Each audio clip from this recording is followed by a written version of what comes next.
বিভাগীয় পর্যায় শেষে জেলা পর্যায়ের তৃণমূল নেতাদের নিয়ে রাষ্ট্র সংস্কারের ৩১ দফার উপর কর্মশালার আয়োজন করে বিএনপি। আমাদের পুরো চিন্তা ভাবনা উঠা বসা সবকিছু এই দেশের মানুষকে ঘিরে, এই দেশকে ঘিরে। লন্ডন থেকে ভার্চুয়ালি যুক্ত হয়ে দেশ এবং দলের বিরুদ্ধে ষড়যন্ত্র অব্যাহত রয়েছে বলে মন্তব্য করেন বিএনপির ভারপ্রাপ্ত চেয়ারম্যান। ষড়যন্ত্র কিন্তু থেমে নেই, সেটি আমাদের দেশের ভেতরেই হোক, সেটি আমাদের দেশের বাইরেই হোক।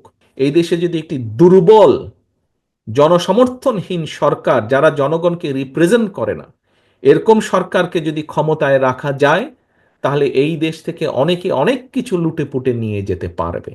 বাট এই দেশে যদি জনগণের সমর্থিত এরকম কেউ যদি দেশ পরিচালনার দায়িত্বে থাকে, তখন দেশের স্বার্থ, জনগণের স্বার্থ নিরাপদ থাকবে।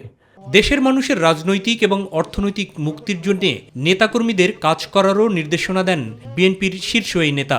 5 তারিখের আগে পর্যন্ত আমাদের সংগ্রাম ছিল স্বৈরাচারের পতন, স্বৈরাচারকে সরিয়ে দেওয়া, স্বৈরাচারকে ফেলে দেওয়া। এখন সংগ্রাম দেশের স্বাধীনতা রক্ষার সংগ্রাম, সার্বভৌমত্ব রক্ষার সংগ্রাম, একই সাথে দেশ গড়ার সংগ্রাম শুরু হয়েছে।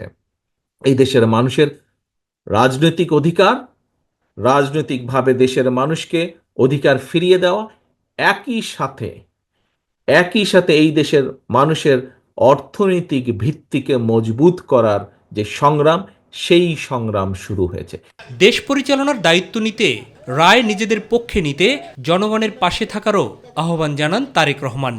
আমাদেরকে যদি এই নির্বাচনের পুল সেরা পার হতে হয়, তাহলে যেভাবেই হোক জনগণের পিছে আমাদেরকে থাকতে হবে, জনগণকে সাথে রাখতে হবে, জনগণের সাথে আমাদেরকে থাকতে হবে। কর্মশালায় পৃথকভাবে মুন্সিগঞ্জ, মানিকগঞ্জ এবং নরসিংদীর তৃণমূল নেতারা অংশ নেন।